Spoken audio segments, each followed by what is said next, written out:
Assalamualaikum warahmatullahi wabarakatuh. Alhamdulillahi rabbil alamin wa bihi nasta'in ala umurid dunya waddin. Wassalatu wassalamu ala sayyidil awwalin wal akhirin nabiyyina wa sayyidina Muhammadin wa ala alihi wa ashabihi ajma'in wattabi'ina lahum bi ihsanin ila yaumiddin, amma ba'du. Fa usi nafsi wa iyyakum ayyuhal muslimun wa ayyatuhal muslimat bi taqwallahi azza wa jal, fa innahu qad fazal muttaqun. Ya ayyuhalladzina amanu taqullaha haqqa tuqatih wa la tamutunna illa wa antum muslimun.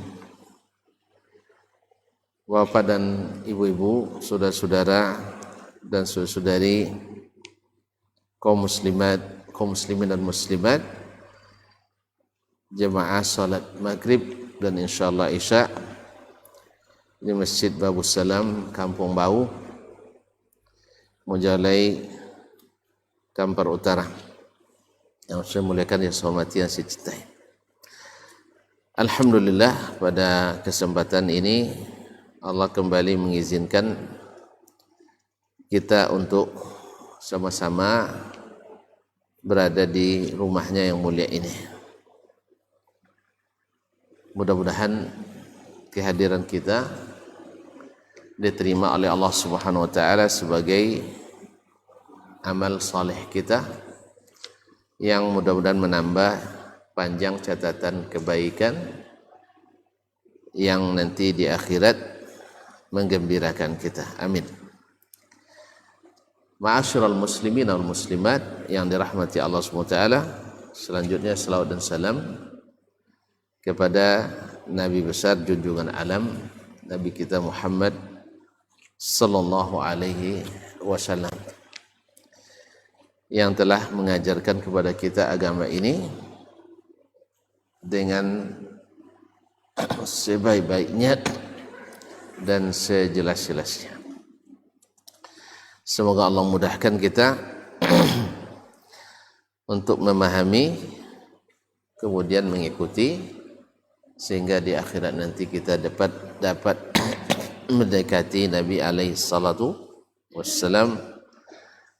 Oleh itu mari kita banyak mengucapkan salawat dan salam kepadanya, sehingga dengan demikian kita pun disanjung-sanjung Allah di hadapan para malaikatnya.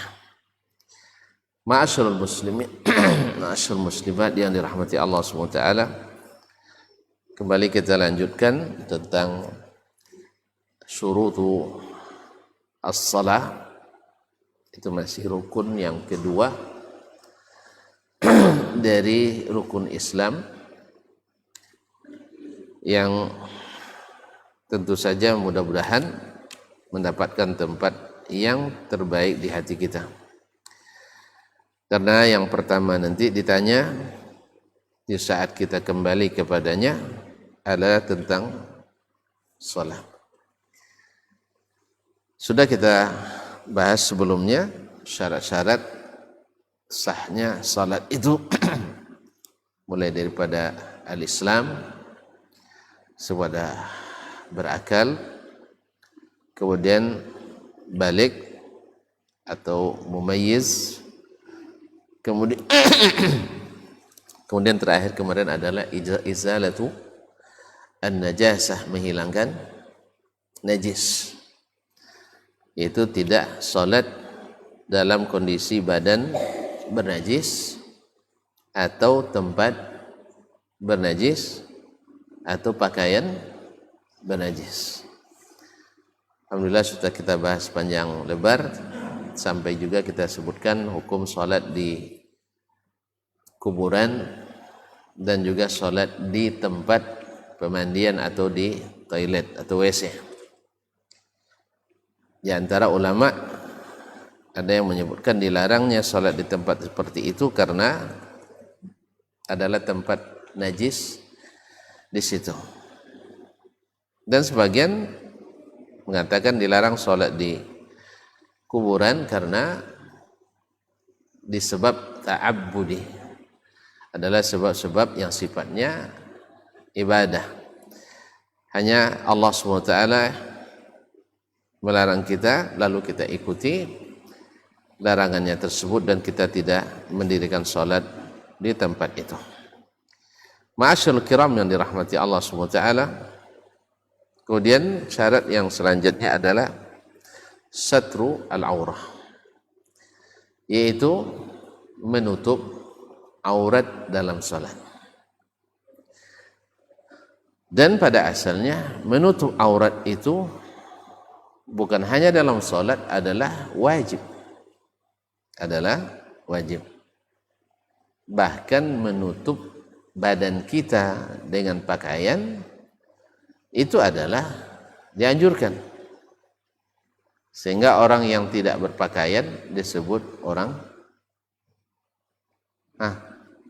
utan. Enggak, orang yang tidak berkeadaban atau orang yang tidak punya peradaban disebut dengan nomaden, artinya orang yang tidak punya peradaban, orang-orang manusia purba, atau bisa juga disebut orang hutan. Jadi berpakaian adalah ciri khas orang yang berkemajuan. Oleh itu Allah Subhanahu wa taala menyebut bahwa pakaian itu sebagai nikmat. Inna anzalna alaikum libasan yuwari sawatikum warisha. Ya bani Adam, inna anzalna alaikum libasan yuwari sawatikum warisha.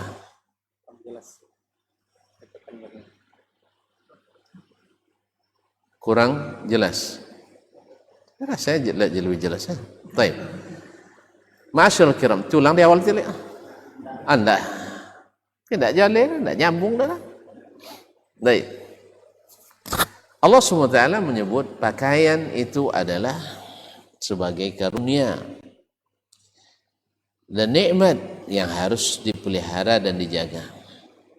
Dan dia adalah perhiasan kita.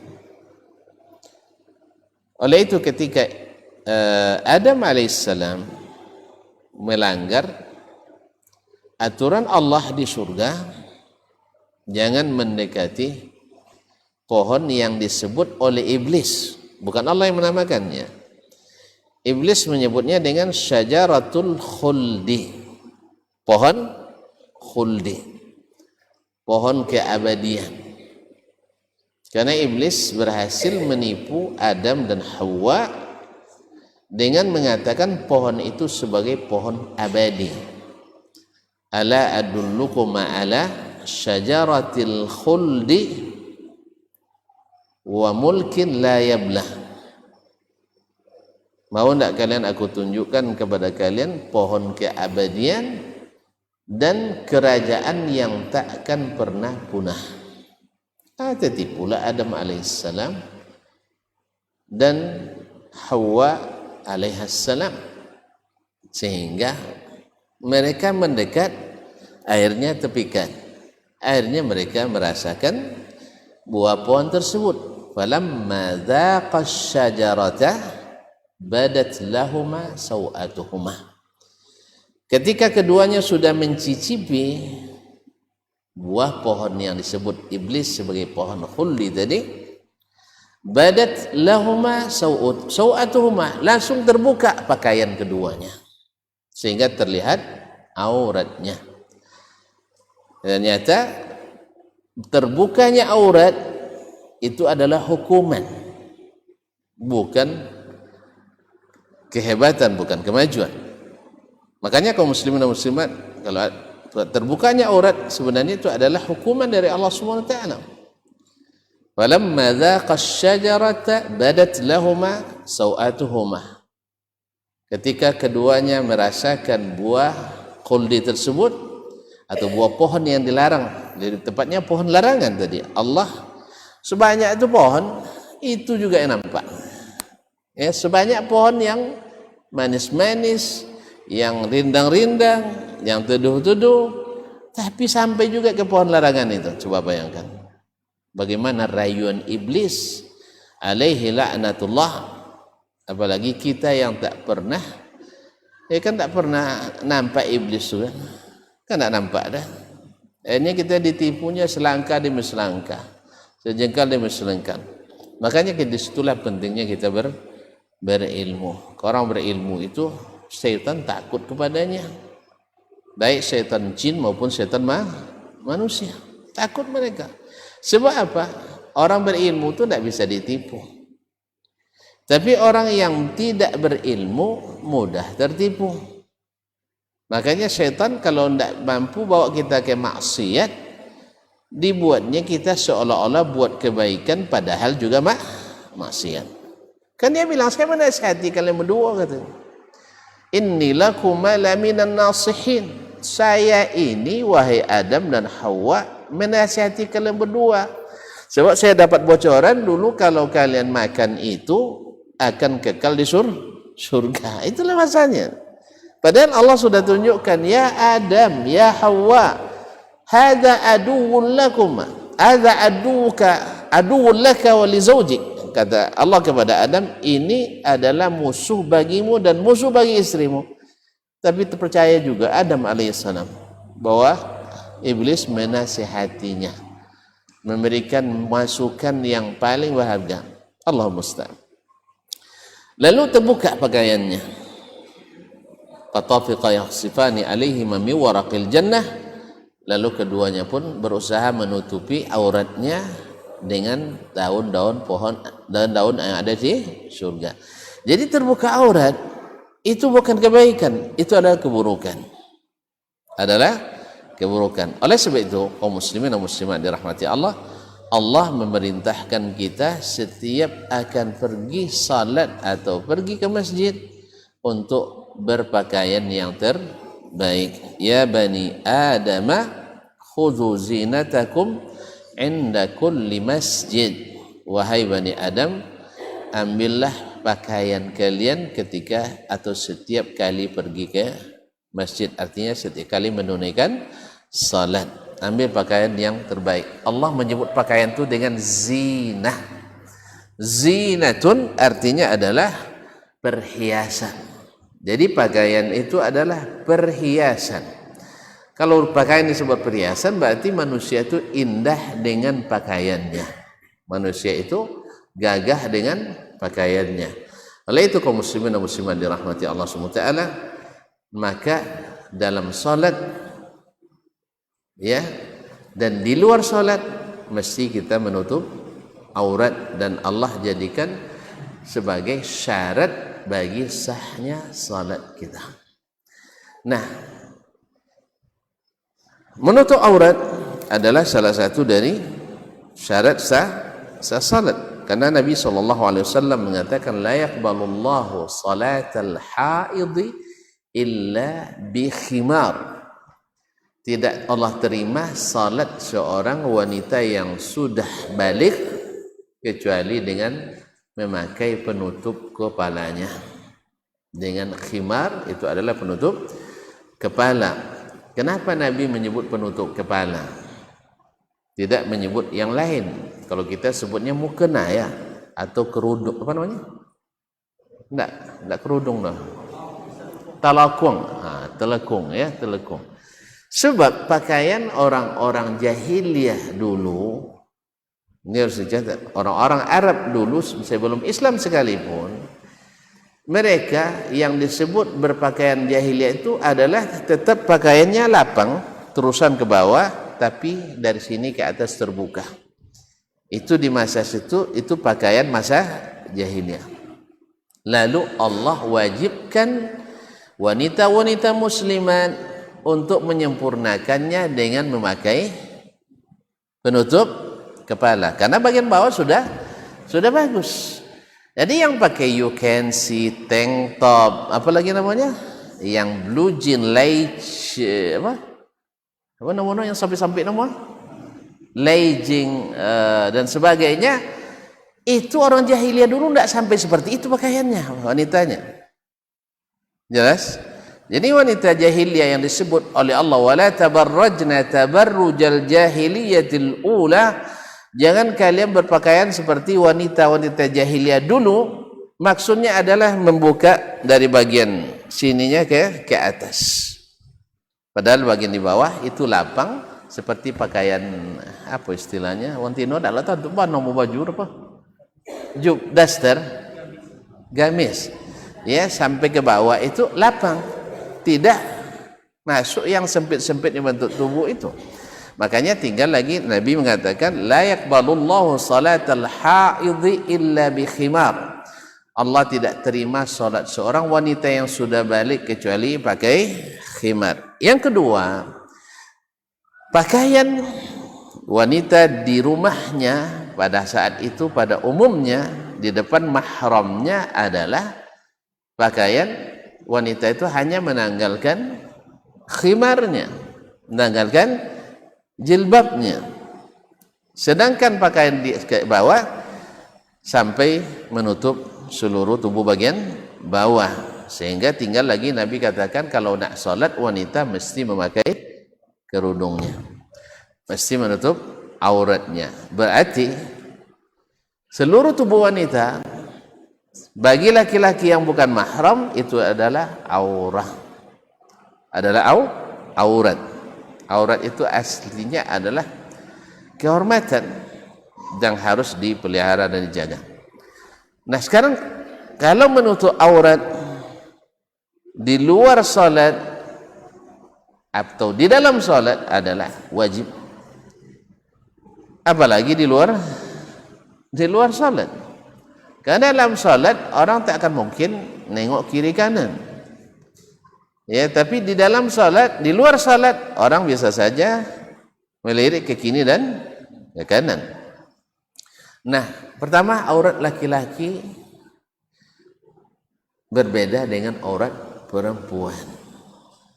Karena memang Allah SWT dengan hikmahnya menciptakan laki-laki dan perempuan itu berbeda. Itu hikmahnya. Kalau laki-laki Allah ciptakan orangnya kekar dan kuat.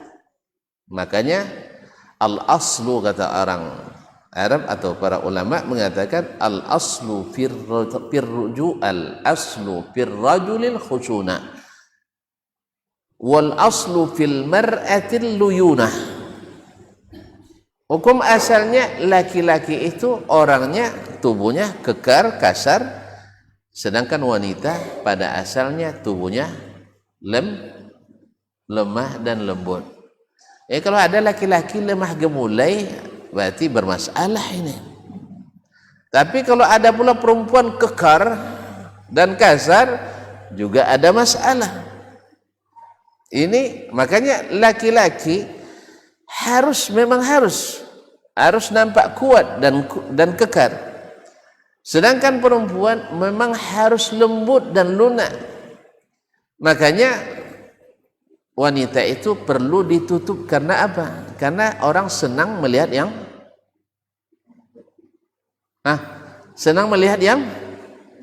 yang lunak.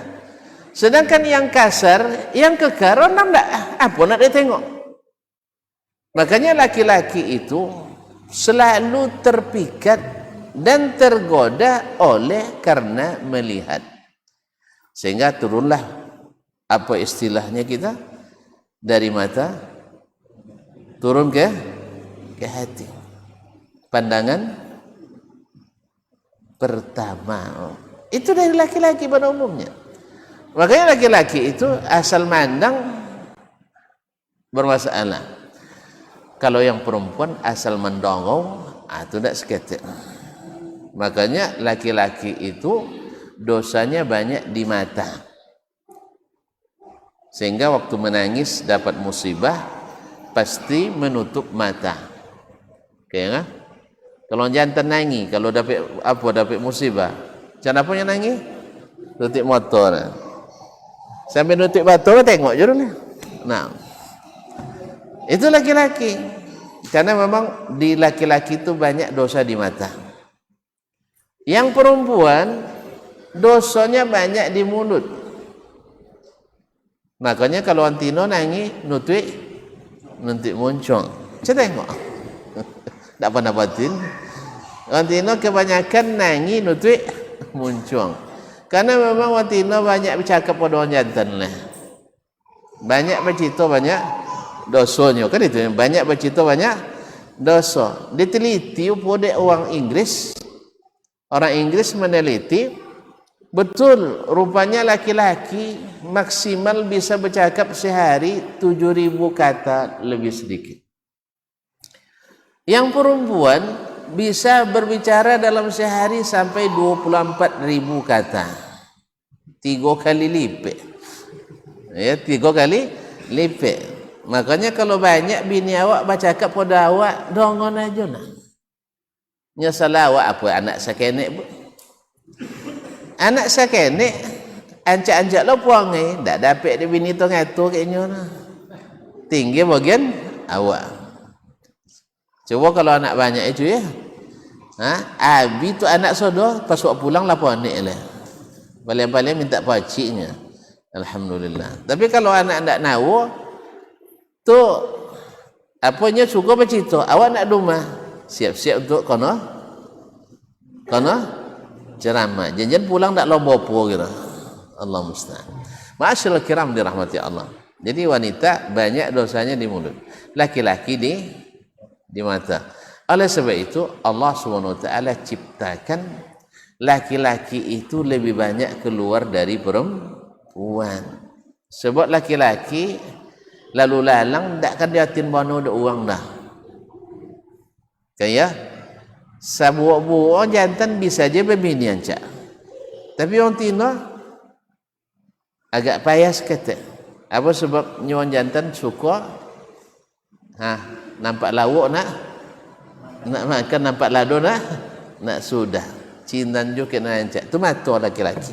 Tapi kalau sudah mulai bicara hatinya dan imannya, baru dia bisa mendeteksi bahwa sesungguhnya mata itu tidak selamanya menentukan baik dan buruk. Ma'asyiral kiram dirahmati Allah. Oleh sebab itu aurat adalah suatu hal yang mesti dijaga dan dipelihara. Jadi Nabi SAW katakan tadi, seorang wanita yang sudah haid, artinya yang sudah balik, tidak sah solatnya kecuali dengan menutup kepala. Kenapa disebut tutup kepala? Seperti yang sudah kita jelaskan tadi, karena mereka pada umumnya berpakaian sudah yang bagian bawahnya sudah tertutup kecuali yang bagian atas, atau itu yang biasa terlihat oleh mahramnya. Ma'asyiral kiram. Nah, kita mulai dengan auratnya laki-laki. Laki-laki auratnya di dalam salat, sebenarnya aurat laki-laki dalam salat dengan aurat perempuan dalam salat seperti apa auratnya laki-laki dalam salat, di luar salat seperti itu juga dalam salat hukum asalnya. Demikian juga perempuan, seperti apa auratnya di luar salat seperti itu juga dalam salat, ini hukum asalnya. Ada khilaf sedikit di antara ulama dalam masalah itu. Nah, bila wanita atau bila laki-laki berpakaian sesuai syar'i, maka pakaiannya itu sah di bawah salat. Bila perempuan berpakaian syar'i, maka pakaiannya sah di bawah salat. Mari kita dengarkan. Aurat laki-laki. Kenapa kaji dahulunya tak kaji lama, tak kaji baru tu, kaji dahulunya, kaji lama nak. Aurat laki-laki antara pusat dengan lutut. Pusat atau pusat? Kampung kami pusat dia. Iya pusat sah. Pusat kan pusat. Ya pusat ya pusat. Kan pusatnya dulu guru-guru kami di tidak ya pusatnya dulu sah. Iya cuy. Pusat. Wah ikutnya lah nak bodoh kan. Pusar nak apa nak pusar. Coba kat kamu sudah ada pusat nama ada apa? Pusar. Baik. Antara pusar dengan tak lama bunyi dah. Tak macam itu sampai dia guru tak lurah. Pusat dengan lutut. Antara pusat dengan lutut. Nah, itu aurat yang wajib, tidak ada kok toleransinya dah. Biar sedang main, biar sedang berkojo, biar sedang lolo, biar sedang mandi, wajib ditutupi antara pusat dengan lutut. Nah, bila ada yang mandi di tempat orang ramai tidak menutup antara pusat dan lutut, maka mandinya berdosa. Makanya kami darun dulu berekes orang-orang yang mandi pakai CD. Ya, Bapak terkadang ya Pak. Tapi tidak pernah kena ini ya. Alhamdulillah. Orang-orang yang mandi pakai CD. Maksudnya sabun terjemah rusaknya. Apa ya nyobain?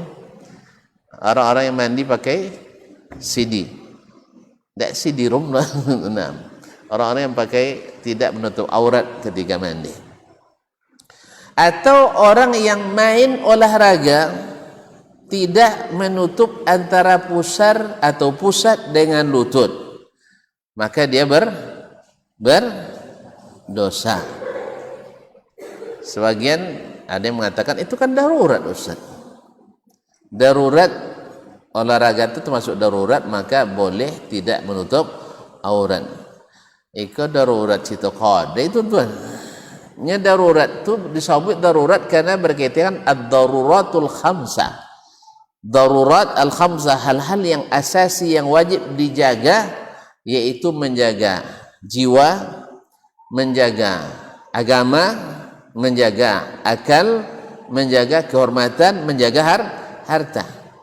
Ini apa yang dijaga dengan buka aurat di situ? Di mana datang daruratnya? Kemudian susah bergerak. Alhamdulillah, tonton tengok juara-juara karate, juara-juara kungfu, juara-juara silat, atau sebagian yang sekarang alhamdulillah ada pemain internasional kita badminton yang selalu main menutup aurat. Juaranya enggak? Juara siapa nomor? Masya Allah, apal sendiri. Dan tidak pernah nengok murah, tapi dia lapal deh, Masya Allah. Kata tutup auratnya, menghalangi juara, terhalangi geraknya, tidak. Cuma tonton kalau nengok film Muli Songo, film-film tabang-tabang tu, kan bagabang-bagabang kain todomak, lihat saya tersangkui. Tidak pernah sangkui. Masa untuk main takraw tersangkui, tidak ada cerita. Tidak ada darurat di situ. Karena tidak berkaitan dengan menjaga harta, tidak menjaga jiwa, tidak menjaga kehormatan, tidak menjaga agama, dan tidak menjaga akal. Baru dikatakan darurat bila membahayakan agama, atau membahayakan jiwa, atau membahayakan harta, atau membahayakan kehormatan, atau membahayakan akal. Maka olahraga dengan pakaian terbuka tidak ada daruratnya. Tidak ada daruratnya. Ya Jom? Kecuali awak tengah di jalan disamun doang kain awak, tinggal selana dalam juga, itu darurat nomor. Ni kalau ndak awak lai habis dah. Ndak cik selau yang bi awak kali dia pun nak lain, itu boleh darurat. Atau ketika awak tengah mandi misalnya tiba gompo. Ya, tiga gompo mandi dalam kamar mandi, kain selau pendek misalnya. Lalu tiba gompo. Tu sampai mengenang apa dulu? Gompo lama. Lama gompo dong. Hitung detiknya. Per detik hitungnya ajan cela selau panjang dulu untuk kalu. Ditimpo ada. Itu namanya darurat. Apa sebab? Kalau dipakai kain dulu akan bisa saja jiwa kita terancam. Ini baru dah darurat. Kalau olahraga, kalau tidak olahraga langsung mati, langsung hilang akal ada? Tidak, berarti tidak masuk darurat.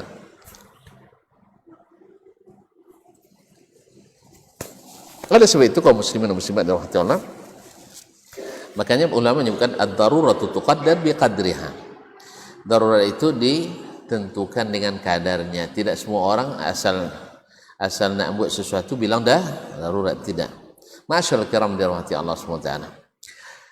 Nah, auratul rajul, auratnya laki-laki antara pusar dengan lutut. Nah, apakah pusat atau pusar tadi masuk aurat atau tidak? Antara keduanya sepakat ulama bahwa dia adalah aurat.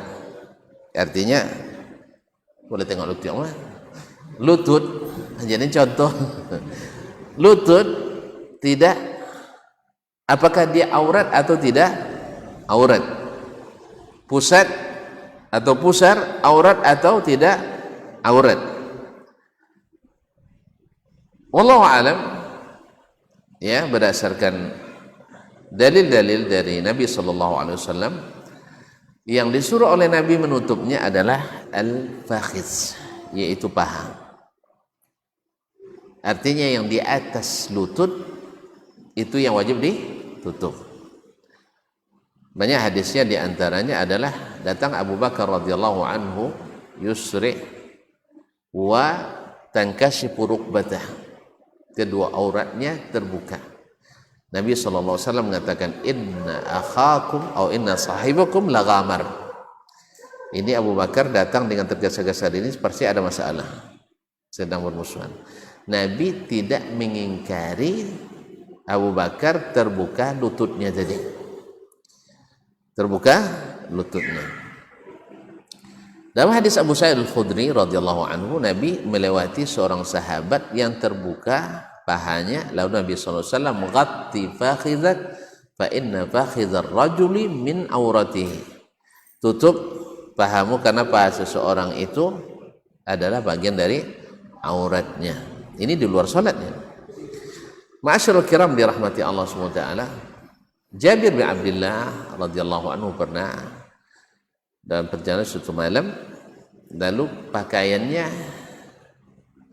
kecil atau sarungnya kecil atau sempit, lalu dia berkemul dengannya sehingga terbuka sebagian dari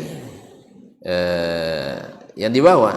Lalu Nabi katakan, idza kana wasi'an aw libasuka wasi'an faltahif bihi, andainya dia pakaiannya lapang, maka balutkan seluruh tubuhmu dari atas sampai ke bawah. Wa in kana dhayyiqan fattazir bihi, kalau seandainya pakaianmu itu tak cukup untuk menutup seluruh tubuh, maka pakailah untuk izar, yaitu sarung. Wal izaru dalam bahasa Arab pada asalnya al izaru ma yughatti ma baina surrati wa rukbah, yaitu yang menutup antara pusat dengan lutut. Berarti di sini juga Nabi membolehkan terbukanya lutut dan pusat karena tidak bagian dari aurat. Jelas? Tuh sudah itu buka lutut oleh. Tunggu dulu. Tunggu dulu. Nah, kaum muslimin dan muslimat dirahmati Allah. Oleh sebab itu, apakah kalau memang tidak termasuk aurat lutut dan pusat, bila seseorang berdasarkan ini salat dengan menutup antara pusat dengan lutut, salatnya sah atau tidak? Sah salat apa enggak? Tapi kan tidak syarat tadi menutup lutut, berarti tidak aurat. Berarti sudah tertutup auratnya atau belum? Sudah tertutup atau belum auratnya? Orang yang menutup antara pusar dengan lututnya dan salat dalam kondisi ini, sah salatnya apa enggak? Ni so tabayang orang tak pakai baju so salat kamu saja. Enggak, tunggu dulu. Ini kan batas minimal. Artinya bila seseorang tak menemukan pakaian kecuali sarung yang pendek, hanya bisa menutup antara pusat dengan lutut, sah salatnya? Sah. Itu yang kita maksud dulu. Tak maksudnya sudah kau buka baju saya masih enggak. Bukan itu. Ya, bukan itu maksudnya. Sah salatnya. menurut jamaahirul ulama, sebagian besar ulama. Tetapi ada hadis yang diriwayatkan dari Zaid bin Khalid al-Juhani atau Khalid bin Zaid al-Juhani radhiyallahu taala anhu dari Nabi sallallahu alaihi wasallam, beliau mengatakan la yusalli ahadukum wa laysa ala atiqihi syai'un. Wa fi riwayah wa laysa ala atiqihi syai'un. Seseorang kalian tak boleh salat kecuali di atas pundaknya ada kain. Berarti menutup badan adalah disuruh. Jangan wajib dulu. Wajib apa? Mana pun. Jadi disuruh. Kenapa disuruh? Supaya, ya ulama menyebutkan supaya menutup yang wajib dan menutup yang sunat. Karena bagaimanapun tidak mungkinlah kaum muslimin tuan-tuan menghadap orang yang dimuliakan lalu hanya pakai celana pendek yang menutup di bawah pusar, di atas lutut. Letolak pakai sepatu, bagi leklah sepatu sudah itu pergi ke kantor bupati Leo pastilah kalau bobanya tidak masuk dah. Apalagi kita menghadap Malikul Muluk, rajanya para raja semua, ya kan, Ilahun Nas, Rabbun Nas, Malikun Nas. Ya lainnya jangan menghadap Pak Bupati lah, menghadap mintu je lah dulu. Apalagi bau calon mintu, pakai zaman cak, kopiah bagus, sepatu apa sepatu nancak nomor apa balik sepatu misalnya 1 juta sepatu, ikat pinggang ancak, cuma ndak baju. Masuk gaji tembok dia kecil? Ndak. Ini dari sisi sisi akhlak dan adab. Makanya para ulama dalam menyikapi hadis ini memang wajibnya ukuran minimalnya adalah antara pusat dengan lutut. Siapa yang sholat dalam kondisi seperti itu, sholatnya sah. Sholatnya sah. Namun ketika datang hadis Zaid bin Khalid al-Juhani tadi, boleh enggak seorang sholat tak ada pakaian di atas pundaknya? Maksudnya bukan dililit saung dari pundak, artinya pakaian yang menutup dari pundak sampai ke pusat tadi. Maka Nabi melarang itu. Nah, larangan itu hukumnya haram atau makruh. Kayak itu lagi. Sebagian ulama mengatakan hukumnya makruh, dan ini mazhab jumhurul ulama. Abu Hanifah, Malik, Asy-Syafi'i, bahkan riwayat dari Imam Ahmad, ya, bahwasanya hukum memakai baju dalam salat tidak syarat sah tetapi sunat muakkad. Sunat muakkad. Kalau so jumpa jadi solo jangan selesailah. Nah, tetapi Imam Ahmad rahimahullah mengatakan wajib, walaupun tidak syarat. Pahamnya? Ini wajib tapi tidak syarat sah. Apa contoh? Ada contohnya dalam salat wajib tapi tidak syarat sah. Banyak tu maju. Wajib salat, apa contoh? Baca ayat kan di rakaat pertama dan kedua. Bila terlupa baca ayat, batal salat? Batal? Enggak. Tapi berdosa? Berdosa. Kalau terlupa, kalau sengaja berdosa. Kalau tak sengaja diganti dengan sujud sahwi. Kalau lupa tak berdosa tuan-tuan. Cuma diganti. Sah salat? Sah. Tapi kalau rukun tinggal Al-Fatihah. Pas salat enggak. Itu bedanya. Jadi dia wajib tetapi tidak syarat. Paham ya? Contoh lain, salat berjamaah bagi laki-laki, apa hukumnya? Kalau dah kau kaji wajib. Kalau siapa tak pergi masjid pada dosa tiba mamak ya. Nah, wajib. Dalam mazhab jumhur ulama, salat berjamaah di masjid bagi laki-laki hukumnya wajib.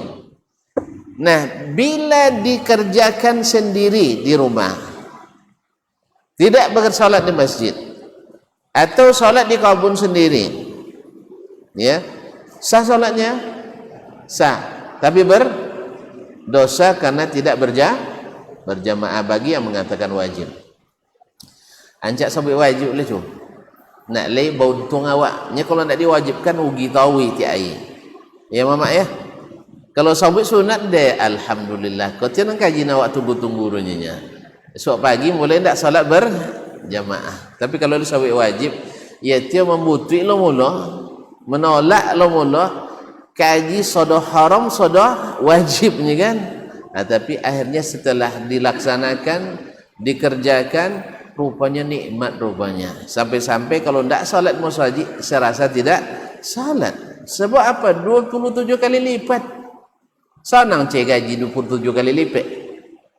Sang gaji 3 boleh je nya, la demo dak supaya dia cair. Okay? Sekali setahun tambahnya. Kan ya? Ikan tak tiap waktu gaji 27 kali lipat. Ndak rugi ada apa? Rugi. Makanya wahid.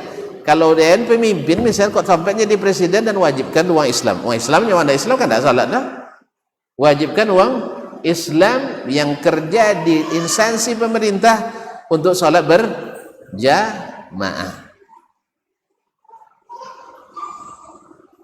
Tak takut sampai radikal.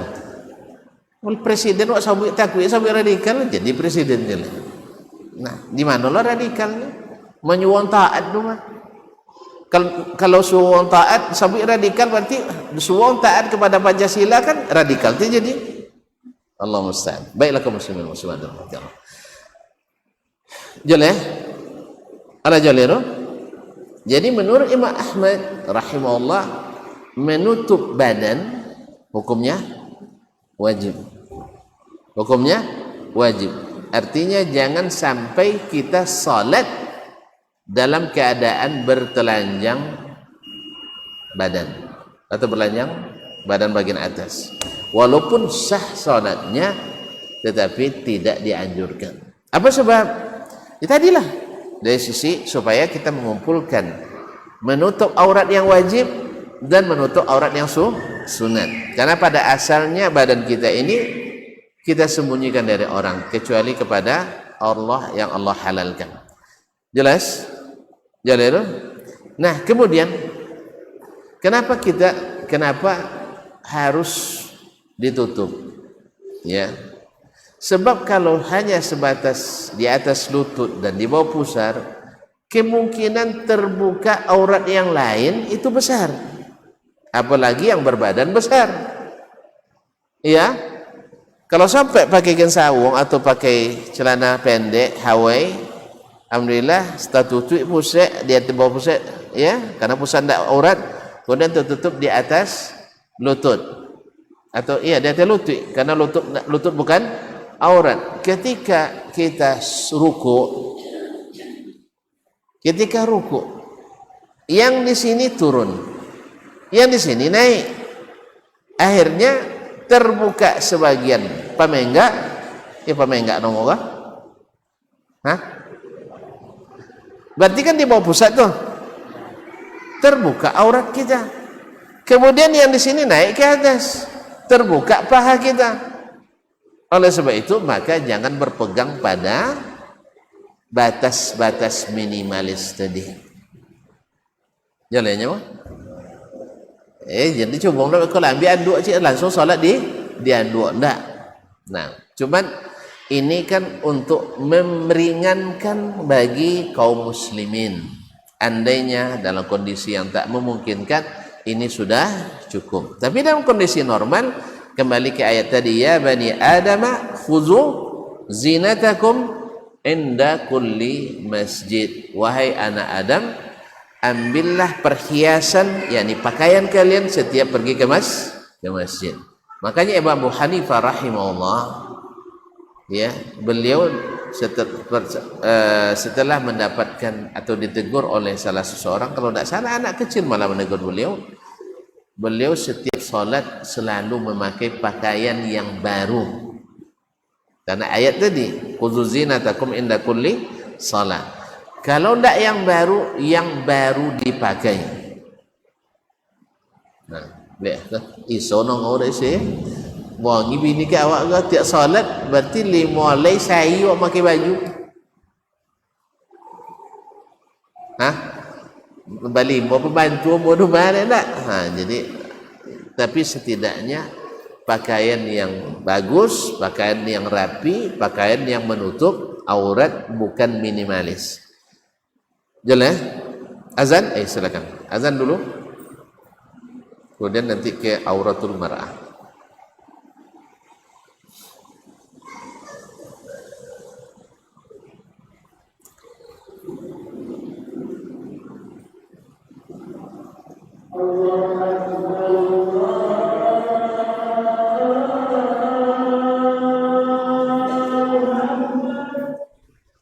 Allahumma rabbana.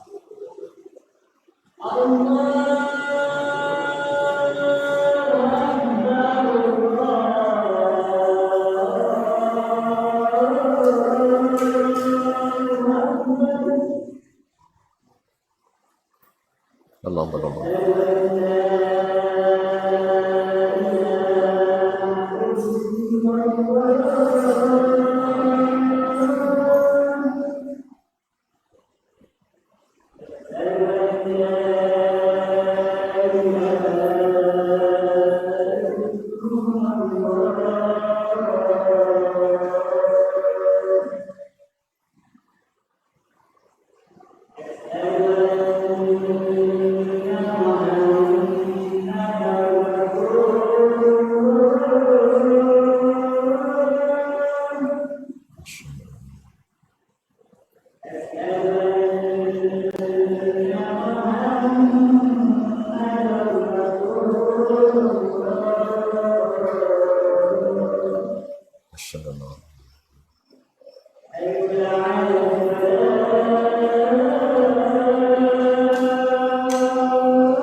Ma'asyur muslimin, ma'asyur muslimat yang dirahmati Allah SWT. Kemudian yang perlu ini kan kita batas atas bawah. Jadi ada hal yang kadang-kadang kurang terperhatikan oleh kaum muslimin, khususnya dalam salat, yaitu batas-batas pakaian syar'i.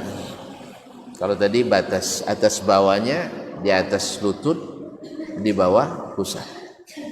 Ini kan batas minimal sekali. Ada yang sering tidak terbahas atau terbicarakan oleh kita, yaitu bahwa syarat-syarat pakaian syar'i itu minimal ada 3 syarat. Pertama, la yasifu, la yasif, tidak membentuk tubuh alias tidak ketat.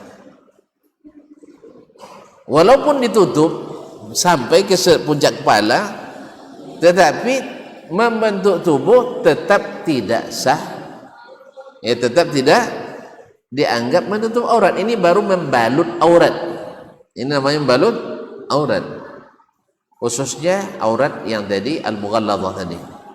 Oleh sebab itu pakaian baik laki-laki maupun perempuan tidak diizinkan untuk ketat. Cuman sayang di sebagian lembaga, institusi, instansi seolah-olah pakaian ketat itu mesti, padahal katanya alasannya kan payah bergerak atau panas. Tapi kalau memang sudah diwajibkan oleh lembaganya, tidak ada payah bergerak. Pakaian sempit payah tidak bergerak. Hah? Tapi kenapa kok diwajibkan yang ketat-ketat? Banyak, ya, misalnya tenaga-tenaga keamanan, perlunya mereka harus geraknya leluasa. Yang kedua, dari sisi kesehatan, pakaian ketat itu merusak kesehatan sekali. Makanya banyaknya orang stroke, terjepit, saraf terjepit dan sebagainya akibat pakaian yang tidak indah. Termasuk juga bil munasabah bagi laki-laki yang sering meletakkan dompet di saku sebelah belakang, itu banyak sekali menyebabkan penyakit saraf terjepit. Apalagi kalau dompetnya banyak isi, walaupun isinya kertas dan kartu. Piti tidak ada gitu lah, tapi nak dompet lagi tabal juga kan. Ada sebab itu mak ancak mau pakai jubah leh, saku godang bisa ambil tapek kawal kan. Nah, kemudian dompet tidak di belakang letaknya. Itulah sebabnya kenapa mu lebih senang pakai jubah. Saku le godang kok belobio kawal bisa masuk kolosang. Masyaallah kiram. Kenapa? Memang kurang sehat letakkan di dompet di belakang itu, apalagi sempit sekali. Oleh sebab itu tak boleh pakaian sempit baik laki-laki maupun perempuan. Yang kedua, la yakshif, tidak ada yang terbuka. Kadang lapang tapi ada yang terbuka. Ya. Misalnya apa contoh yang terbuka? Bola atau ada lubang-lubangnya dan sebagainya. Itu juga tidak syar'i. Tidak ada bagian aurat yang terbuka. Yang ketiga, la yashiffu, tidak transparan. Tidak transparan. Dan bila walaupun dia dalam dan tidak sempit, tetapi terbayang di dalam, ya. Dan kadang-kadang di dalam pakaiannya sempit juga seperti tubuhnya. Akhirnya dari balik pakaian terlihat badan dengan ukuran yang pas. Dan ini juga tidak syar'i. Tidak boleh dibawa untuk sholat. Ini mohon maaf bagi jemaah-jemaah kita yang kadang pergi haji, ibu-ibu, kadang-kadang kan beli pakaian di sana, mereka lupa pakaian yang dibeli di sana itu walaupun baju kurung, walaupun panjang, tapi banyak yang transparan. Sebab orang di sana makainya dengan lapisan kain hitam di luar.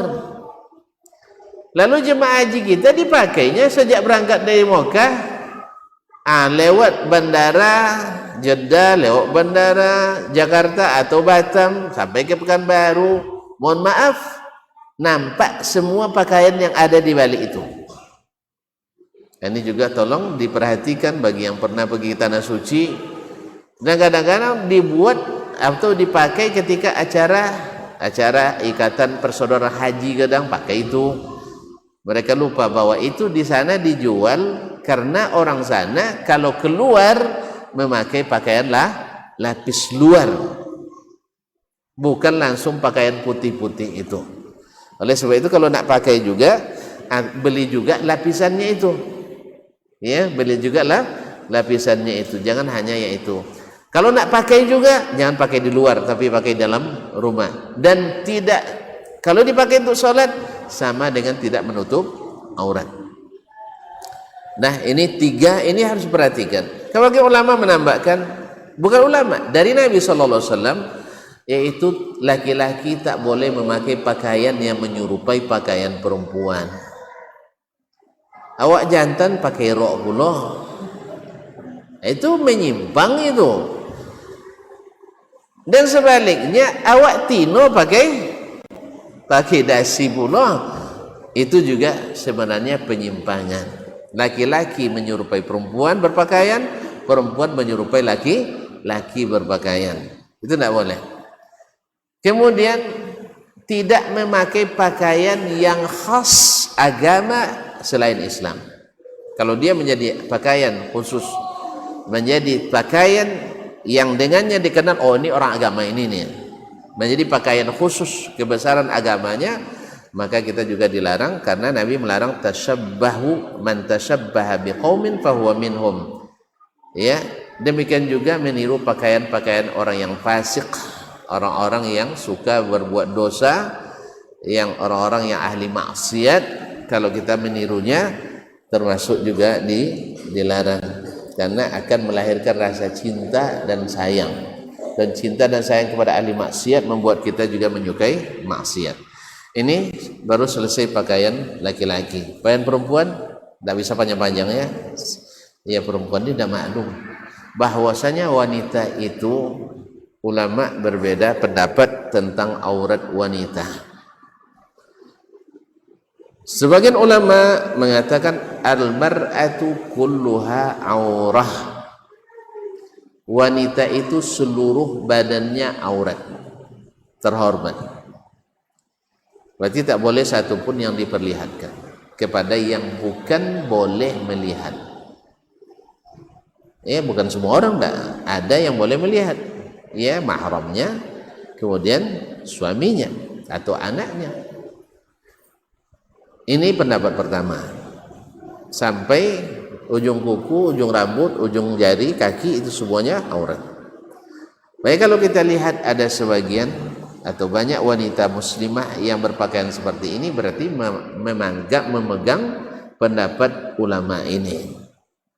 Nah, yang kedua, ulama sebagian berpendapat wanita itu seluruhnya aurat kecuali wajah dan telapak tangan.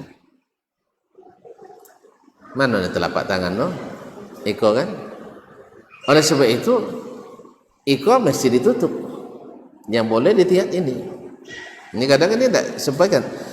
Yang keillal kaffain. Berarti yang, makanya ketika yang jemaah kita lucunya ketika haji ihram, ini ditutup, ya, ini dibuka. Nah, tapi di luar haji enggak. Di luar haji enggak. Kita lihat jemaah. Sebagian mengatakan wanita itu aurat seluruhnya kecuali muka saja. Ini juga wajib ditutup. Nah, berdasarkan ini pula ulama pun dalam menentukan aurat wanita dalam salat juga berbeda. Jumhur pada umumnya ulama mengatakan bahwa wanita dalam salat menutup seluruhnya kecuali muka dan kecuali muka. Ini pada umumnya. Artinya tumit mesti ditutup, telapak tangan mesti ditutup. Ini umumnya pendapat ulama Asy-Syafi'iyah, Al-Malikiyah dan Al-Hanabilah, dari Hanabilah. Kemudian yang lain mengatakan bahwa aurat itu dalam sholat wanita menutup seluruhnya kecuali muka. Ini pendapat yang mu'tamad dalam mazhab Imam Asy-Syafi'i rahimahullah ta'ala. Imam Abu Hanifah melihat bahwasanya ini punggung telapak tangan, punggung telapak tangan ini mesti ditutup, tapi di sininya tidak wajib. Demikian juga dengan tumitnya. Sehingga kalau ibu-ibu dan bapak nanti, ibu-ibu lah, bapak-bapak tidak mungkin lah. Ketika nanti bertemu dengan jemaah dari India, dari Afghanistan misalnya, atau dari Pakistan, wanita-wanitanya sholat dengan kaki atau tumitnya tidak tertutup, karena mereka di sana pada umumnya menganut mazhab Hanafi.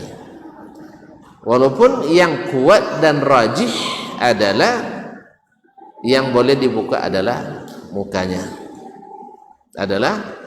yang lain ditutup. Ini lebih ahwat dan lebih kuat, lebih hati-hati dan lebih kuat secara dalil. Oleh sebab itu wanita semuanya aurat kecuali muka.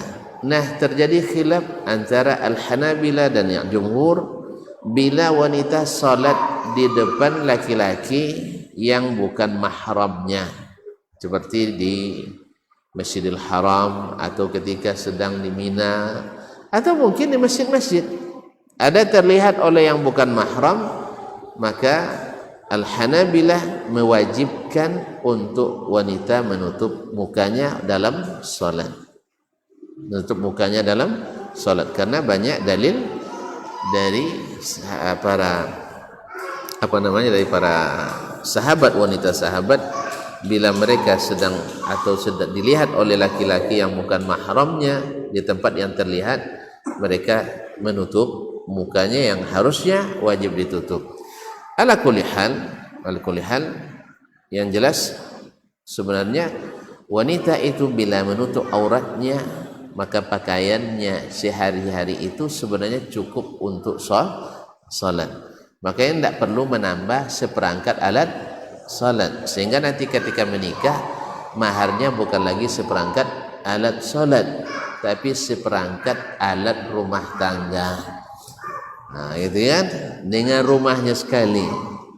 Kalau gini kan tidak seperangkat alat salat. Apa sebab? Pakaiannya tak bisa dibawa salat, sehingga harus bawa seperangkat alat salat. Padahal aurat wanita di luar salat dan di dalam salat adalah sama. Jelas? Dan apa yang kita sebutkan tadi, dawabitnya tidak boleh ketat, tidak boleh transparan, tidak boleh ada yang terbuka.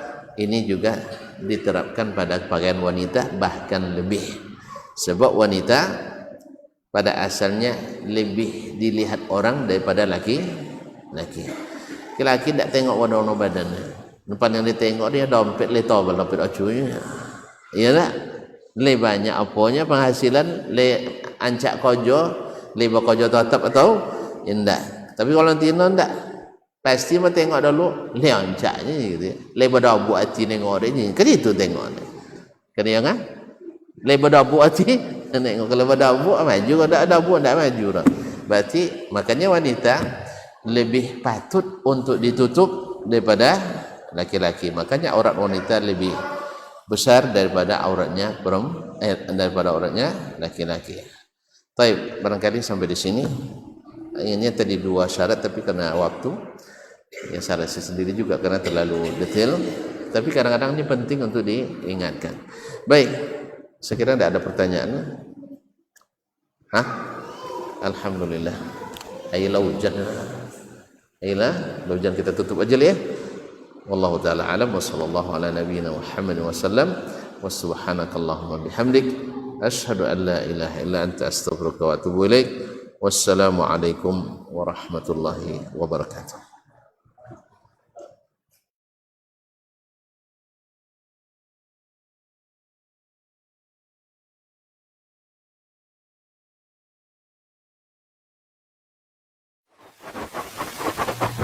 Barometer amal kita saleh tak salehnya di salat kita. Bila salat kita ikhlas dan sesuai dengan sunnah Nabi SAW, maka insya Allah amalan yang lain mengikuti. Ini aktivitas ini membantu saya di akhirat atau akan menyulitkan saya di akhirat? Kalau seandainya perbuatan itu ternyata akan menyulitkan kita di akhirat kelak, tinggalkan perbuatan itu. Anta ni'mal jund. Kamu adalah sebaik-baik prajurit. Coba lihat. Kamu adalah sebaik-baik prajurit. Maka tujuannya adalah menghancurkan kehidupan rumah tangga.